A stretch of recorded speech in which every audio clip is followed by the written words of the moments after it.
The last person that I would like to introduce today is Professor Myron Allen. And Myron, when I first met him, had just become the chair of the mathematics department, which was a big job, not just because mathematics is one of the largest departments at the university, but because mathematics is also one of the most international departments at the university. The last time I checked, I think there were 18 different countries from which the mathematics faculty came from. And he has since gone on into administration, has become the provost, as I announced earlier today. But I went to the mathematics website and looked him up just to see what they said. And it begins with what you would expect for somebody who's the provost. Professor Allen is UW's Vice President of Academic Affairs. In this role, Professor Allen is the university's chief academic officer. He's responsible for things like curriculum, academic planning, personnel decisions, and academic budget. And then the next sentence is, his mathematical interests include numerical analysis, mathematical modeling, and fluid mechanics in porous media. And it isn't until you get to the next sentence that you realize that's not about the academic budget. Anyway, Dr. Allen works on, as I said, the mathematics of fluid dynamics. It's heavily invested in calculus. But what's interesting about the kinds of questions he has asked in his research is it's about the movements of pollutants through water tables, or the contamination of oil deposits in the ground, and so on. And he's been able to mathematically model that. And in many ways, he's been one of the leaders in the math department of this kind of practical application of high-level mathematics. He has received many awards. I could mention, for example, that he has received the George Duke Humphrey Award, which is UW's highest award for faculty service, teaching, research, and everything. But I'd like to just complete my introduction by mentioning that if you look down at the bottom of his webpage in the mathematics department, you see a picture of him and his wife on top of a mountain with very solid winter weather gear on. And as you look behind them, you realize that all the mountains you see in the background are significantly lower than where they are sitting. And in many ways, this represents, I think, one of Myron's passions, because he's a real outdoors person. He is one of the first people out on the ski run, whether it's cross country, whether it's the outback, or whether it's downhill. And I should mention that he has a national appointment as a ski patroller, and he serves as an instructor in outdoor emergency care, avalanche, and mountain rescue. But today he's going to talk to us about the university from the perspective of somebody who's come up from the university and has been able to look at it in both its strengths and its weaknesses and think about how it relates to its audience outside, just to pick up a little bit on Mary P's comments. And so Myron is going to talk to us about the university as a forum, free expression in the academy. Professor Allen.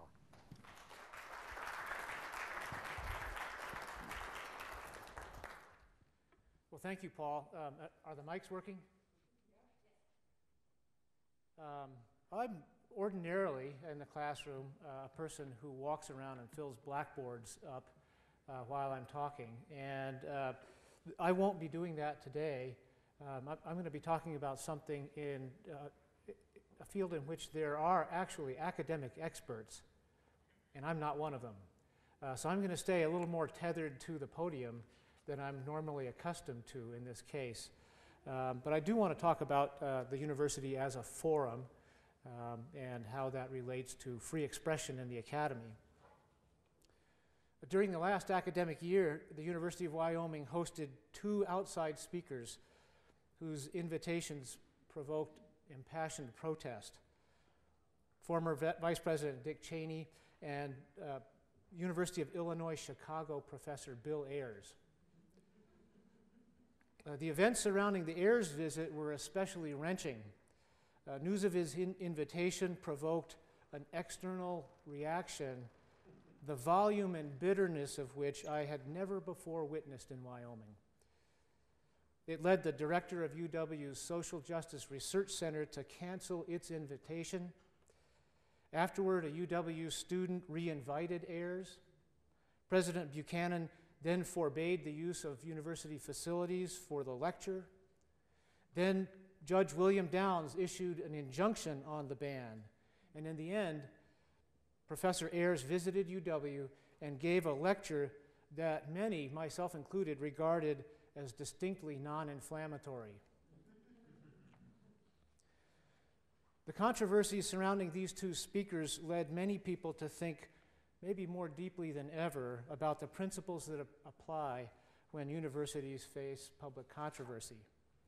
And I'd like to examine some of these principles. I won't dwell on the particular events, details of which may not repeat themselves in our lifetimes. Instead, I'd like to share some broader perspectives and reflections that might help guide the university and its public going forward. I also don't wish to dwell on technical aspects of constitutional law, a subject in which I'm, as I mentioned, no expert. Instead, I'd like to ask how the concept of academic freedom, the university's mission, and the idea of a neutral forum for the examination of ideas bear on decisions about who should speak on our campuses. I'll frame the answers in terms of 6 lessons.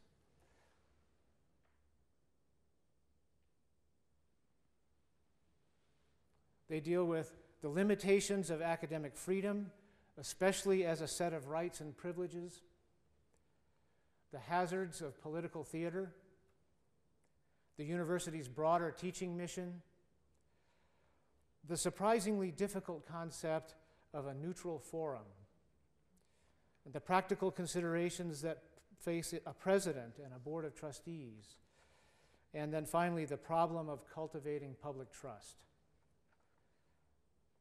Before discussing the lessons, though, I'd like to take a look at some historical context.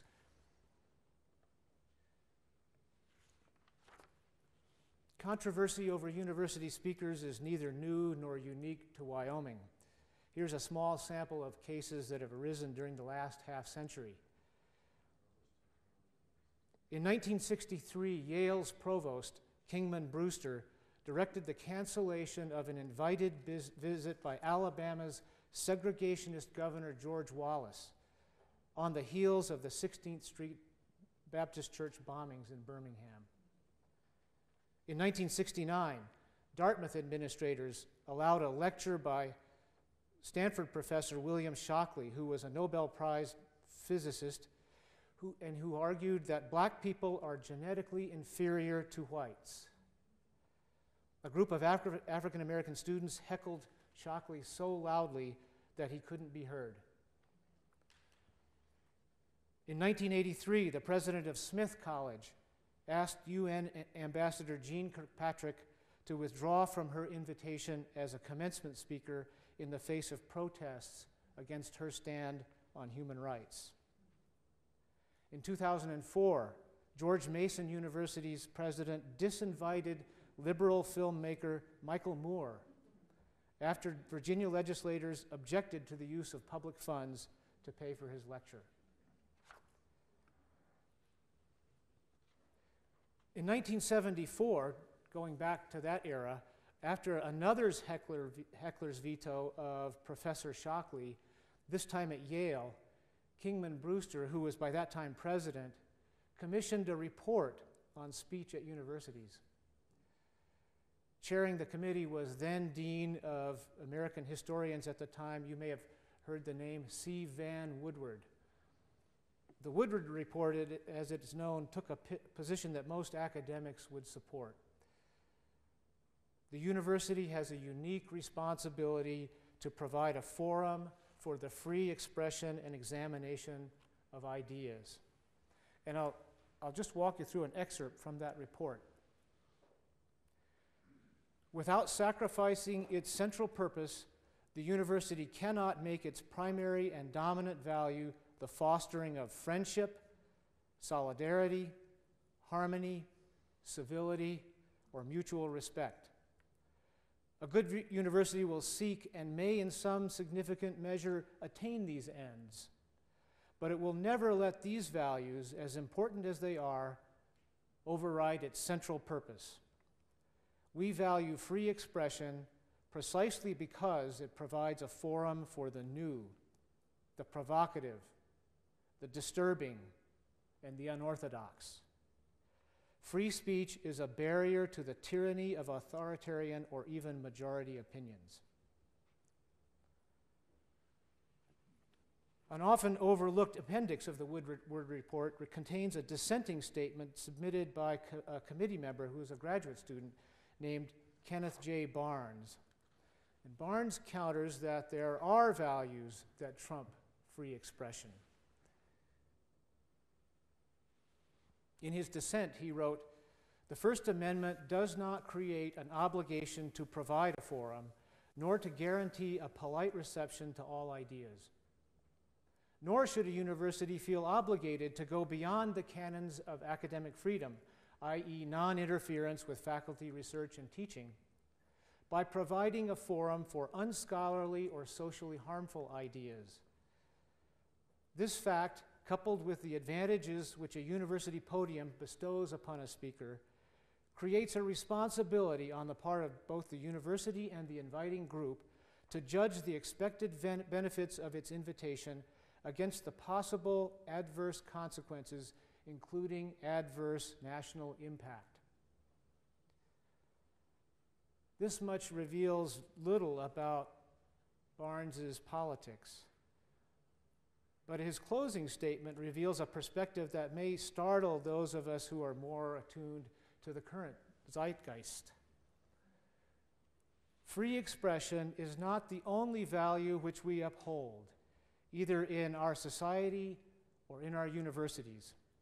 Under certain circumstances, free expression is outweighed by more pressing issues, including the liberation of all oppressed people and equal opportunities for minority groups.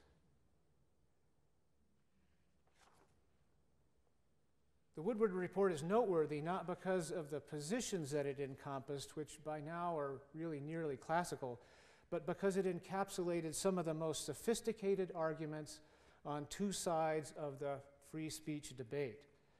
Interesting to me is the fact that in 1974, the voice that discounted free expression in favor of other values, a position that's now commonly associated with the political right, came from the left. We can count ourselves heirs to the tension between these two points of view. And recognizing that this debate has a venerable history, I want to turn now to the 6 lessons that I've drawn from the last year's events. Lesson number 1 is that academic freedom is more complex than most people think. In fact, references to academic freedom emerged in a lot of the discussions surrounding the Cheney and Ayers visits. And I will say that the expansive conclusions that people drew from that rhetoric suggest that professors tend to cherish academic freedom roughly in proportion to the vagueness of the concept.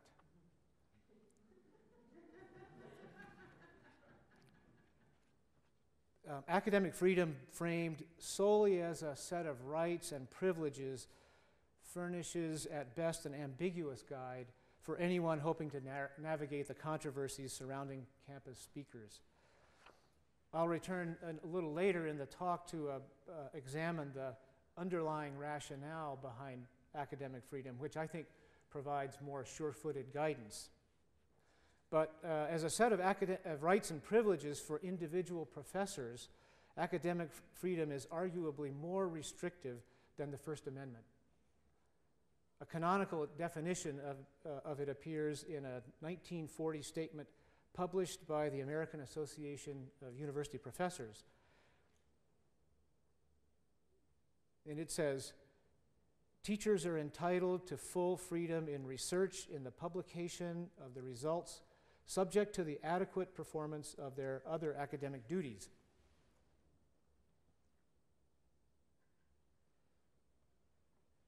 It goes on to say, teachers are entitled to freedom in the classroom in discussing their subject, but they should be careful not to introduce into their teaching controversial matter which has no relation to the subject. And then it says, college and university teachers are citizens, members of a learned profession, and officers of an educational institution. When they speak or write as citizens, they should be free from institutional censorship or discipline. But their special position in the community imposes special obligations. As scholars and educational officers, they should remember that the public may judge their profession and their institution by their utterances. Hence, they should at all times be accurate, should exercise appropriate restraint, should show respect for the opinions of others, and should make every effort to indicate that they are not speaking for the institution. This statement is interesting because it acknowledges freedom of speech, but it weighs the privileges of expertise against the responsibilities that come with an academic post. Professors possess knowledge that is deep, but typically narrow in comparison with the sweep of issues that face society. We hire professors to cultivate and disseminate their expertise.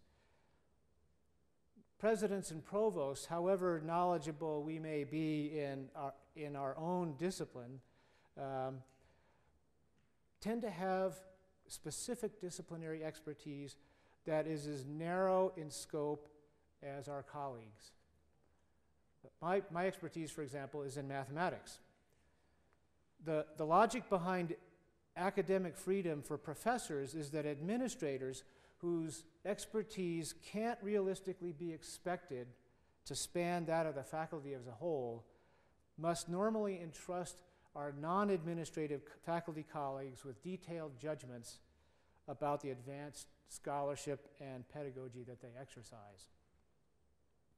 So if you look at it in this light, academic freedom for individual professors consists of a culture in which administrators confer a healthy deference to disciplinary experts in matters where expertise is essential. In turn, we expect the faculty to respect the admonitions of that 1940 AAUP statement.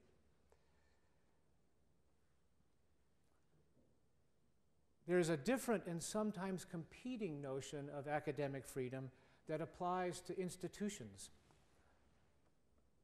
Oops, sorry.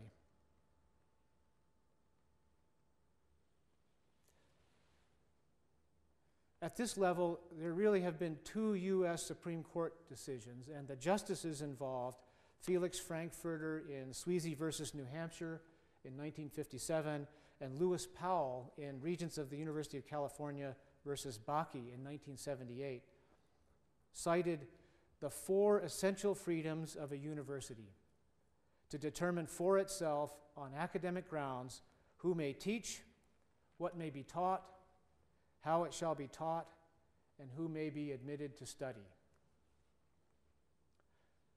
This is an interesting view codified in the Supreme Court decisions. It says academic administrators have responsibility for the university's overall educational program.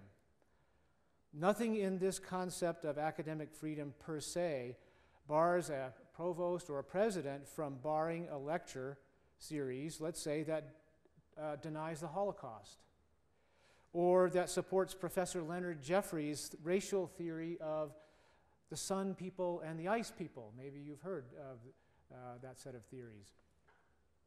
On the basis of institutional academic freedom, university leaders may even have a duty to decide that such a lecture lacks scholarly foundation and therefore lies outside the proper scope of the institution's educational program.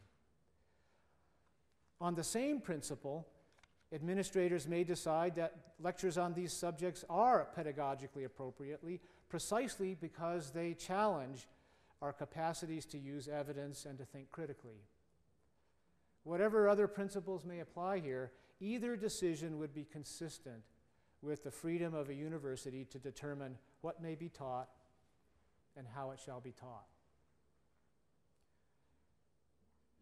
There's a little bit of a conundrum here, but my point is that academic freedom, cast solely as a set of rights and privileges with no deeper considerations, encompasses many possibilities. A professor can invite a controversial speaker. A department head can insist that all professors use a common calculus text. Deans can agree on a required common syllabus for introductory biology.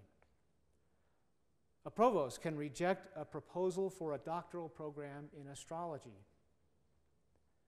A president can cancel a controversial speaker's invitation, all on academic grounds.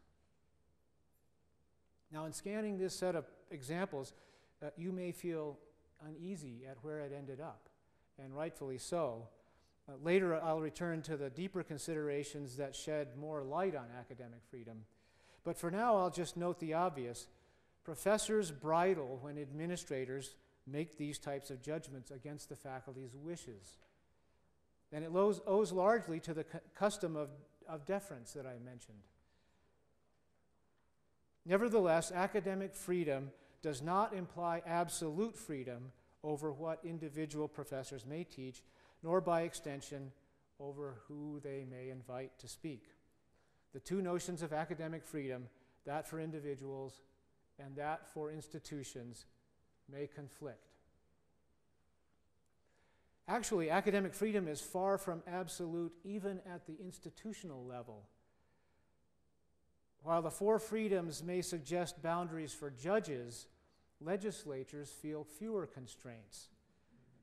Codified in Title 21 of Wyoming state statutes are clear expectations that the University of Wyoming will offer programs in healthcare professions, teacher training, energy resources, and now I'm going to quote, courses of instruction in the mathematical, physical, and natural sciences, together with such courses in language, literature, and philosophy as shall constitute a liberal education. From a strictly statutory viewpoint, UW does not even have complete freedom over what may be taught. My second lesson is that political theater is a perilous craft. In fact, the university is a poor stage for political theater. Our society rightly expects us to serve as centers for the examination and creation of ideas using dispassionate methods at the highest levels of refinement. In this view, polemic and frankly partisan rhetoric belong elsewhere. Professors are at their best when they avoid even the appearance of straying beyond this mission. And in general, our own willingness to exercise good judgment in this regard is far more effective than regulations or screening procedures, which some people proposed last spring. By the same token, universities function best when their non-academic constituencies refrain from using the academy for battles best left to the political arena. The events surrounding the Cheney and Ayers visits illustrate what can happen when this demilitarized zone is breached. Rightly or not, UW's public, and regrettably some of its professors, saw last year's visits through the lens of political theater. And with no more invitation than that, virtuosos in the art entered the fray with tools they know all too well. The idea of protecting against political theatrics through screening procedures deserves a little further comment. Most professors, myself included, regard the idea as inimical to academic culture. It has three deep flaws. First, it would divert the talents of administrators from more meaningful roles, such as the formulation and implementation of strategic academic directions. In other words, it would amount to a wasteful use of time, talent, and salary dollars. Second, and maybe more importantly, it would breed a mediocre faculty. The most capable of professors that we have tend to place surpassing value on being part of a community that not only protects but actually cultivates free and open expression and examination of ideas. To attract and retain high caliber professors requires an institutional commitment to this value. Third, and maybe most important, screening procedures are ineffective. I did a cautious estimate, a conservative calculation this past spring, and determined that in an average year, UW hosts between 800 and 1,000 visiting speakers in a year. Let's set aside for the moment the formidable problem of deciding whose screening criteria we ought to adopt. Even if the criteria were straightforward, for example, banning people with insufficient commitment to human rights, or former members of the Weather Underground, it would be impossible to know with any certainty which prominent political scientists, chemists, economists, novelists, explorers, historians, musicians, mathematicians, artists, lawyers, or electrical engineers to prohibit. It makes no sense to pay such a heavy price in terms of human resources and academic reputation for a sieve with such large holes. In short, society expects universities to rise above political theater. It's a good thing. Professors tend to be bad at it. But attempts to enforce this lesson by screening speakers are both corrosive to the quality of the faculty and doomed to failure.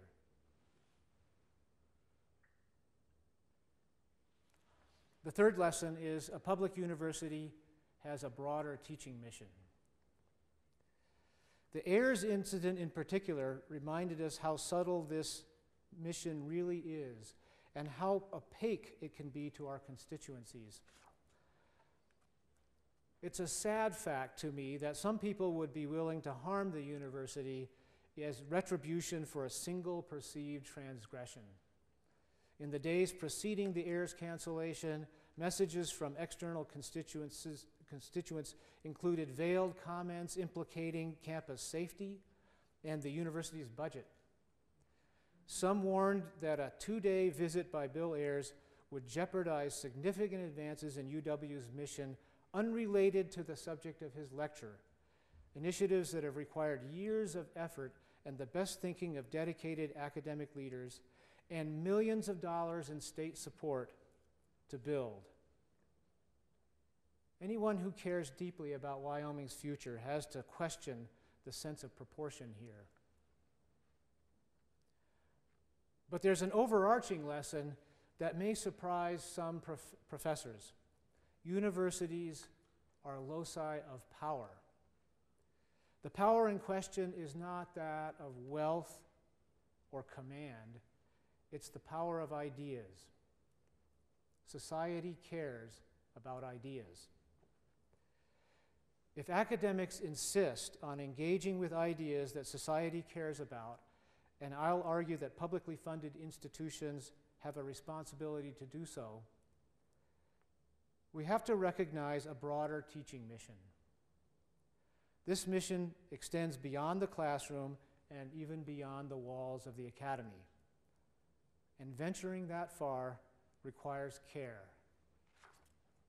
In particular, we can't expect to fly below the radar most of the time, sporadically wave controversy in the public's face, and hope that everyone will remain calm and reflective.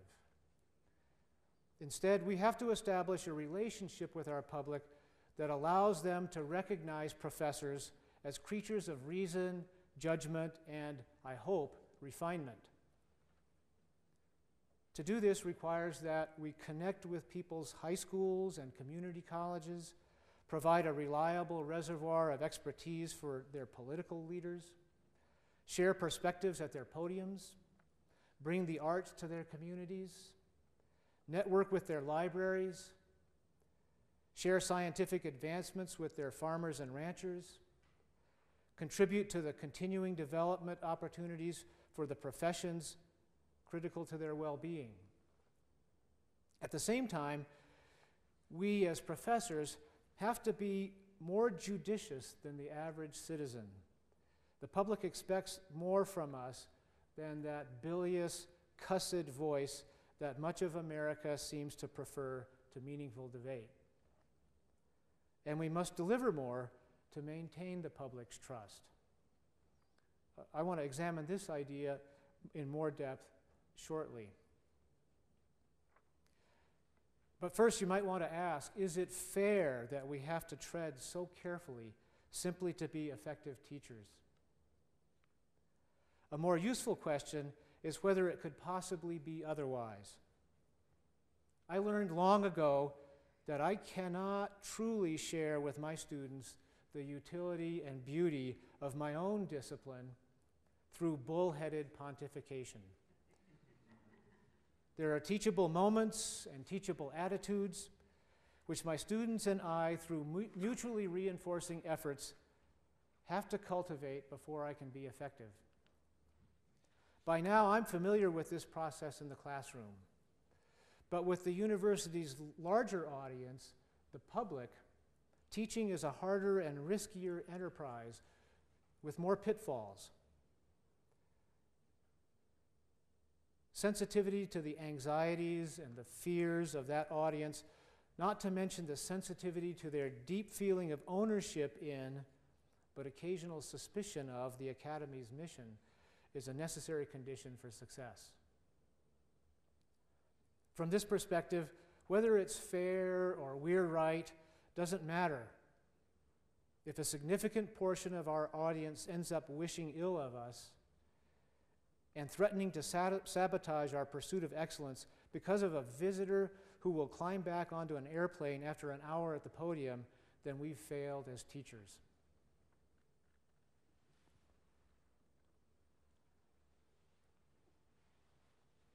Lesson 4 is that the concept of a neutral forum, which I mentioned earlier, is more controversial than it may appear.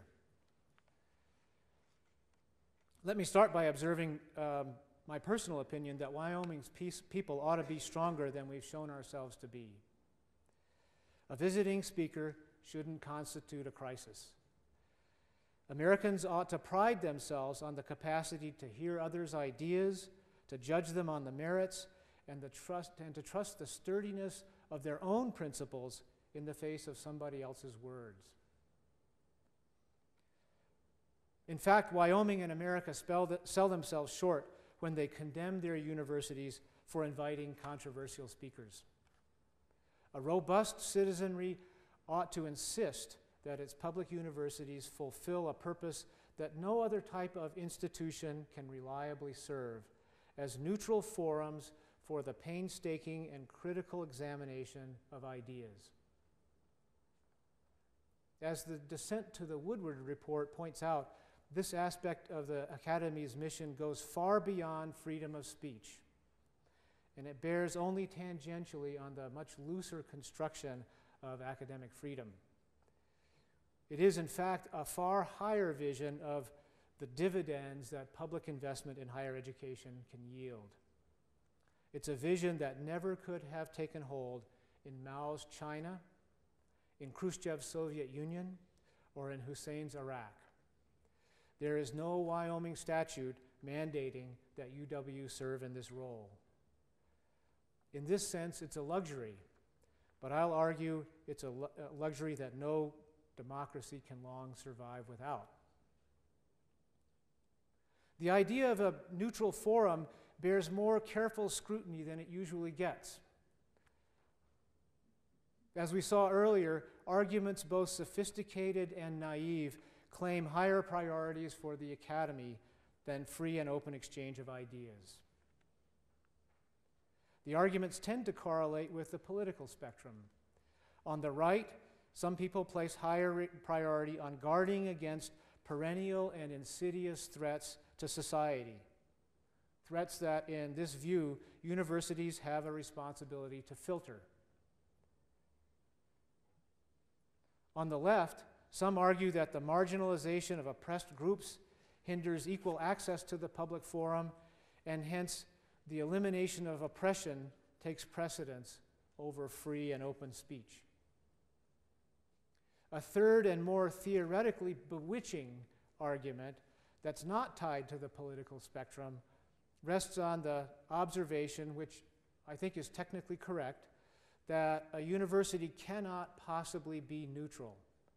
The choices of what is taught and who is qualified to teach have unavoidable political implications.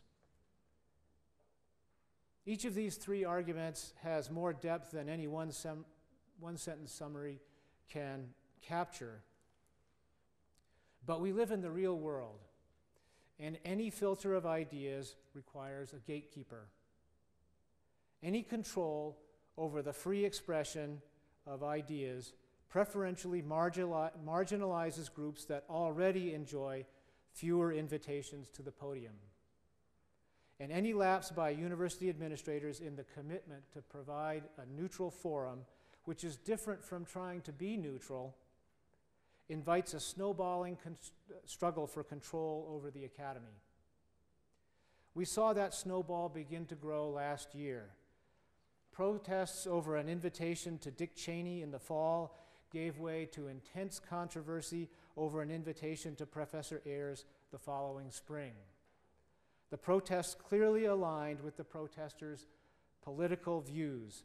The most strident Cheney protests came from the left. The most strident Ayers protests came from the right. We can hope that this type of struggle remains latent most of the time, but it flares up more often than is healthy.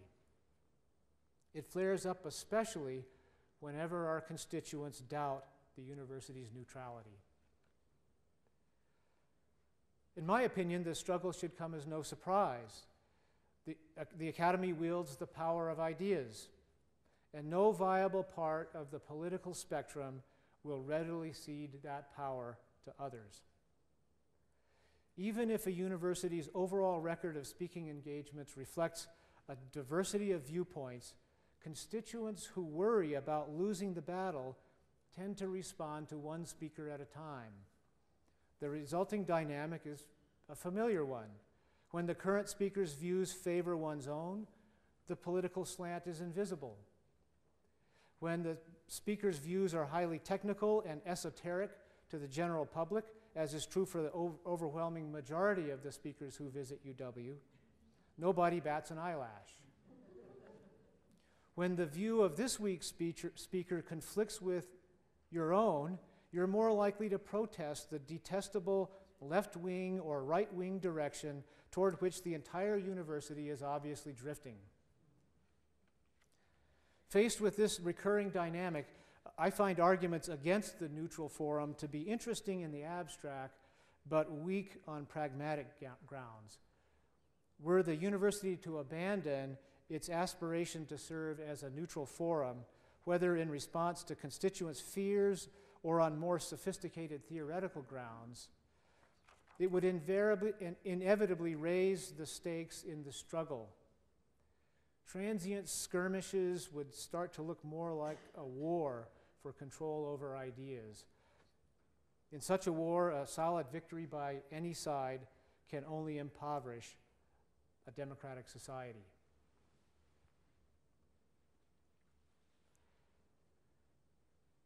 Lesson 5 is that, like it or not, there are some practical considerations. Public university administrators and faculty members have a duty to cancel speaking engagements when a lecturer's appearance poses serious safety risks. As Judge Downs indicated in the Ayers case, the First Amendment test here is pretty rigorous. The threat to safety must be imminent and unmanageable. A university administrator faces more difficult decisions when a speaker's scheduled appearance provokes credible threats to the institution's funding.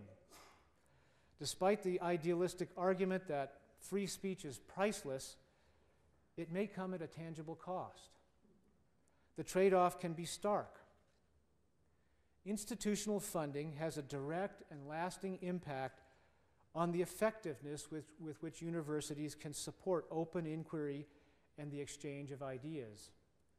Ask any provost, any dean, any head of any academic department. If you care about the good of the institution, you can't ignore the risks associated with standing on principle, even if you decide ultimately that you're going to do so. To compound the dilemma, there's no reliable algorithm for assessing the risk. Each case is different, and the need to make a decision typically arises as a crisis, with too little time for analysis and too many shrill and fearful voices contributing to the mix. In addition, it's seldom clear in advance which cases will generate public angst. Not long before the Cheney and Ayers visits, UW had successfully hosted Angela Davis, whom some of you may remember as a former associate of the Black Panther Party, and Salman Rushdie, an author who once so offended high-ranking religious officials that one of them famously issued a standing order for his assassination, which has not been let up to this day. Each of these visits posed safety risks, and each had the potential to roil at least some portion of the public, but their visits went smoothly. For sure, canceling a speaker's visit carries serious near-term costs. Students and faculty tend to oppose such decisions vehemently, owing to the high value that they place on the free and open exchange of ideas. Nevertheless, in the realpolitik of university administration, and especially the presidency, these costs are not infinite. In the absence of external support, and in the absence of a huge surplus of political capital, a rational president could conceivably decide that the costs of adhering to principle are even greater. My last lesson is that we need to cultivate public trust. Whether we like it or not, the Academy cannot blithely assume that the public entrusts us with the role of a neutral forum.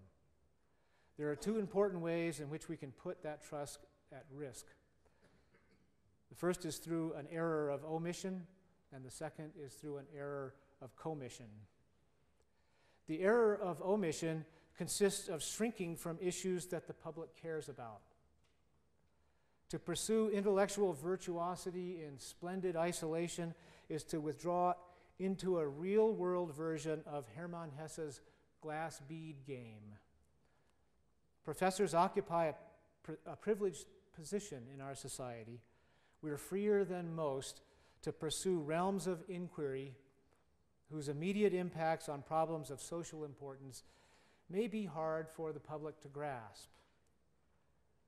Society needs a pool of intellectual talent to push the frontiers of human opportunity, not just in areas where the near-term payoffs are obvious, but in areas where the dividends appear only over a time horizon that for the moment is obscure. Still, there's a cascade of knowledge from the ethereal to the practical, and most segments of society need to see some practical impacts of our teaching and scholarly work to believe that our explorations amount to more than sound and fury. To cultivate public trust, the public university must remain connected to society's concerns, and it must provide a rich array of learning opportunities to its students and to the public. As I've argued, these opportunities have to extend beyond the realms of credit-bearing courses and preparation for the professions. We owe our students and our public access to ideas that are meaningful to them. At the same time, we have to make it clear, apparently over and over, that these ideas do not necessarily carry an institutional endorsement. Sometimes they may be ideas with which many students, or professors, or administrators, or trustees, or legislators may disagree. They may be ideas with which the president and provost disagree, or ideas that we find personally objectionable. Although I'll mention that it's virtually impossible for either of us to express opinions of this type without appearing to speak for the institution. There's a source of confusion here for some, and in particular for people who would legislate intellectual diversity into the academy. We do not owe a forum that places all viewpoints on equal and simultaneous footing. A silly example will illustrate the point. Astrology has many adherents, but there's no imperative for UW's astronomers to teach it in the interest of intellectual diversity. Stanley Fish makes this point more broadly. It is precisely because the pursuit of truth is the cardinal virtue of the academy that the value of it, if it is one, of intellectual diversity should be rejected. In fact, Fish, Fish argues that an explicit mandate for intellectual diversity, which we've seen in the past decade, would harm the university. And I want to pull up a quote from one of his essays. If intellectual diversity is not an academic value, adherence to it as an end in itself will not further an academic goal, but it will further some goal, and that goal will be political. It will be part of an effort to alter the academy so that it becomes an extension of some partisan vision of the way the world should be.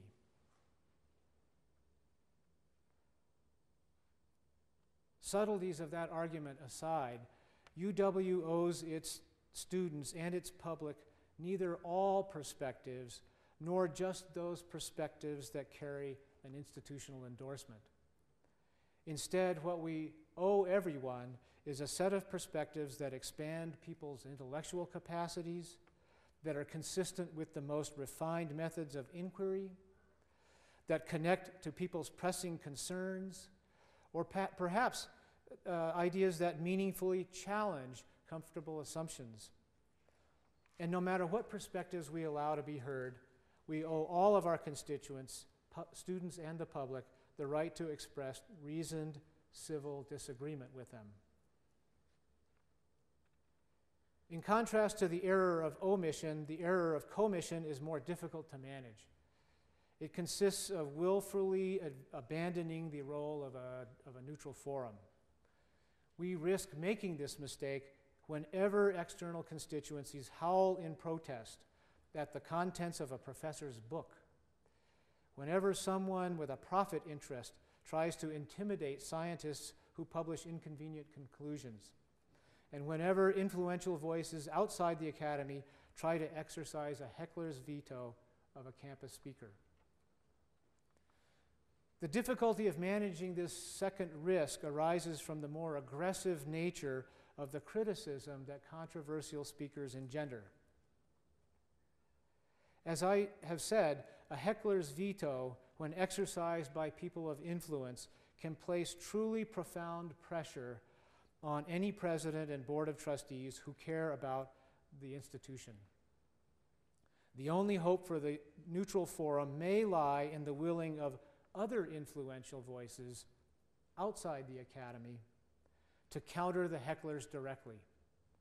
In practice, unfortunately, those countervailing voices often find it far easier to criticize the president and the trustees than to help them. When it comes to abandoning the neutral forum, the risks to public trust are insidious. They bring us back to the deeper considerations that I mentioned earlier in discussing academic freedom. As no more than a set of rights and privileges that professors and administrators can argue over, academic freedom amounts to a doctrine, and it's surprisingly barren of guidance on how to maintain the neutral forum. But it's the rationale behind academic freedom, not the doctrine, that counts. And this rationale has direct bearing on the question of how a university can cultivate public trust.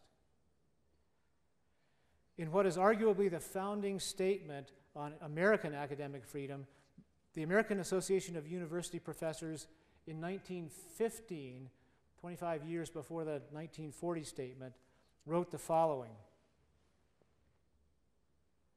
"In a democracy, there is political freedom, but there is likely to be a tyranny of public opinion. An inviolable refuge from such tyranny should be found in the university.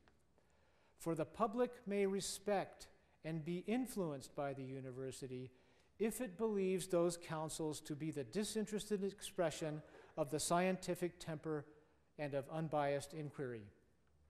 It is little likely to respect or heed them if it has reason to believe that they are the expression of the interests or the timidities of the limited portion of the community which is in a position to endow institutions of learning." At last, we've arrived at the kernel of the matter. The rationale behind academic freedom is precisely that a democratic society thrives on open access to ideas. And to trust that its access to ideas is truly open, the citizenry needs at least one type of institution that it recognizes as a neutral forum. The Supreme Court has weighed in here too. In a 1967 case on individual academic freedom, Supreme Court Justice William Brennan cast this utilitarian argument in memorable terms. He said, "The classroom is peculiarly the marketplace of ideas.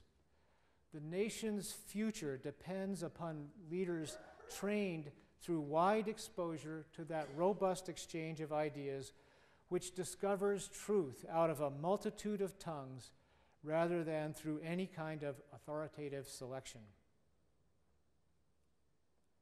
This means that universities face a delicate reciprocity principle. To maintain a neutral forum requires us to cultivate the public trust. But to fail at maintaining a neutral forum is to place that very trust at grave risk.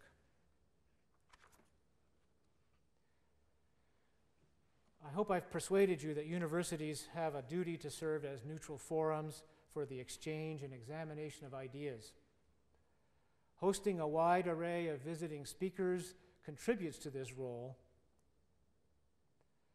Deliberate or inadvertent missteps into the realm of political theater or failure to live up to the university's broader teaching mission can lead to circumstances in which the neutral forum is temporarily lost in a maelstrom of anger and threats. The cancellation of a speaking engagement, whether in response to real threats to safety or as a result of a calculated reaction to political pressures, seriously diminishes the long-term returns on public investment in higher education. At the very least, a cancellation like that entails some repair work. The concept of a neutral forum is not something that appears in typical university mission statements. As an aspiration, it reaches far beyond the First Amendment or the commonly oversimplified notion of academic freedom. It is a higher vision, and it's a vision that was crafted during the same enlightenment that gave birth to our nation. It's a vision that found its most crystalline expression in the words of John Stuart Mill a century and a half ago. The peculiar evil of silencing expression of opinion is that it is robbing the human race, posterity as well as the existing generation, those who dissent from the opinion still more than those who hold it. If the opinion is right, they are deprived of the opportunity of exchanging error for truth. If wrong, they lose what is almost as great a benefit, the clearer perception and livelier impression of truth produced by its collision with error. The university can't fulfill this vision if its public insists on interpreting visiting speaking engagements as institutional endorsements. We must insist that they are not.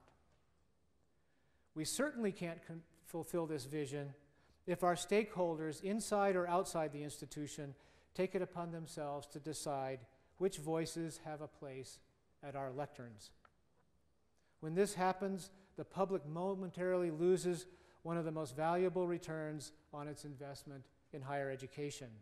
Not the opportunity to hear a particular speaker, but the confidence that there remains one place amidst the cacophony that now passes for discourse in America, where we can hear others' ideas in full, judge them on the merits, and in doing so, sharpen both our intellects and our principles.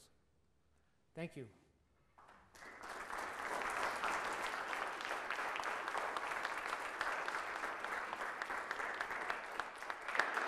Thank you very much, Professor Allen.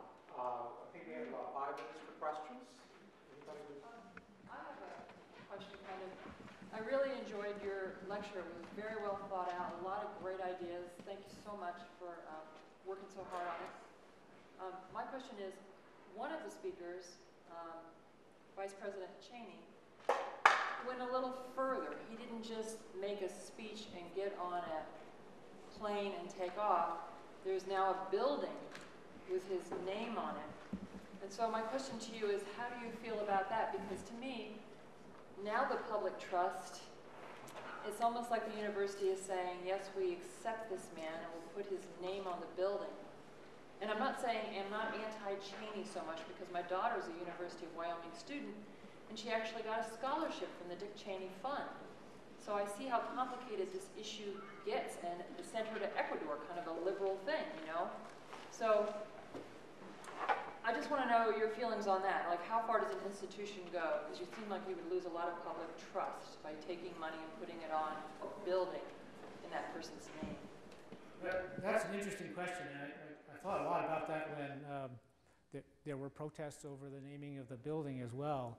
And I've got a long-winded answer and a short answer. And here's my short answer. How do you feel about the Rhodes Scholarship? The point there is that, Cecil Rhodes did some things that a lot of us would maybe not consider to be the most admirable of acts in human history. But he did at least one good thing. He funded a Rhodes Scholarship. And it's in my moral calculus, it's okay to commemorate at least that one good thing that he did. I won't argue about the politics of Dick Cheney, but I will say that the scholarship that he endowed and the building that he gave us, he and his family gave us, have done a lot for the University of Wyoming already in a few short years. We've managed to send students abroad to do wonderful things in other societies. And again, in my own moral calculus, I feel like however you feel about Dick Cheney, there are people who admire him, there are people who detest him in our country. 20 years from now, that scholarship and that building will be paying enormous dividends to the students of the University of Wyoming and to some of the nations that they visit. Pete. Myron, I want to thank you very much. This has been, as you know, I've followed the issue, tried to follow the issue.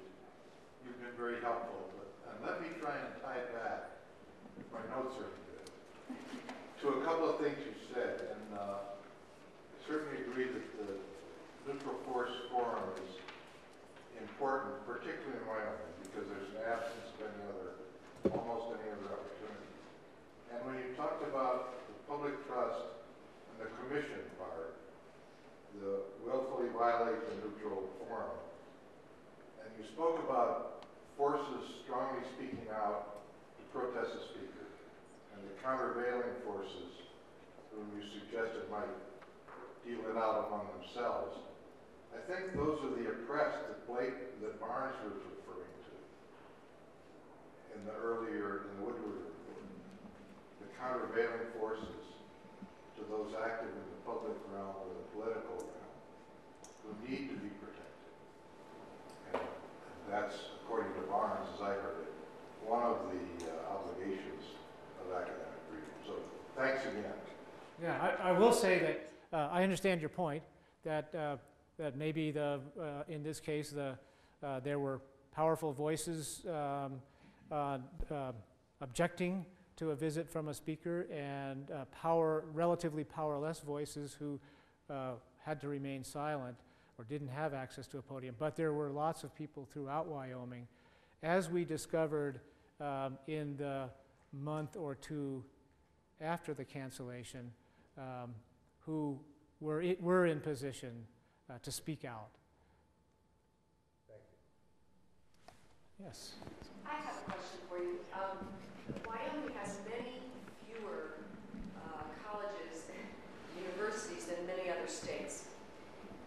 As you've been exposed to administration's thinking, how has that impacted their sense of what to bring in, what not to bring in? We have fewer higher learning institution forums than many other states. Apropos of the previous lecture, where it hit me how antiquated my own views on college learning were. It's been that many years. And apropos of the comment you just made, within 2 months after the university's decision, they were amazed at the feedback. Has the university considered its need to basically clearly define for our state what they feel their obligations are in bringing in speakers, and what their position is, so that people can say, okay, I may not agree with this person, and the university has made clear they're not bringing this person in because of any particular, et cetera. So my 2 questions for you. Well, the second question is, have we thought about, okay, what do we need to do to make it clear that we owe the public exposure to lots of different ideas?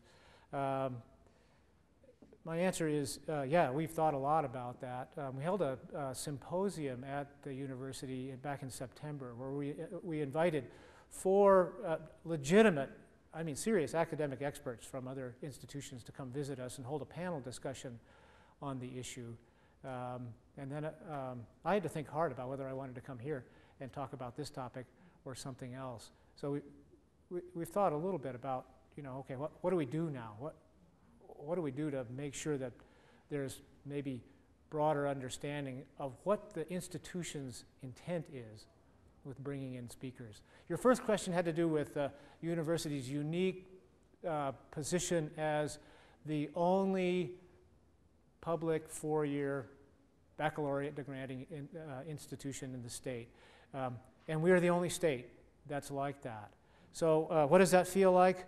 I'm reminded of what Mae West once said, it's better to be looked over than to be overlooked. We do live in a fishbowl, and we have, I think, when we do things in Wyoming, at the University of Wyoming, everybody's watching, and there's not another institution that the legislature or the governor or the state's leaders can say, oh, okay, well, at least sanity still prevails at School of Mines or something like that. In Colorado, they can sort of switch their focus around, blame the bad guys at the, at the inflammatory, crazy institutions, and so forth. We can't do that. I mean, we're the flagship institution. We're the land-grant institution. We're the whole fleet. So we have to make sure that we serve this role, or all of those roles, to the people of Wyoming and to the region and to the nation. And what we have to realize is that occasionally we do live in a fishbowl. We are being looked over pretty carefully, and we're going to be the subjects of criticism sometimes without it. I think that just comes with the territory. Yes. Does the university filter web access on campus? Does it filter web access on campus? No. End of question. Thank you. I unfortunately think we're at the break, but we are going to move into lunch and the roundtable forum. So any further questions that anybody has, bring them to the free lunch and ask them, and I don't have a cutoff time for that. So we'll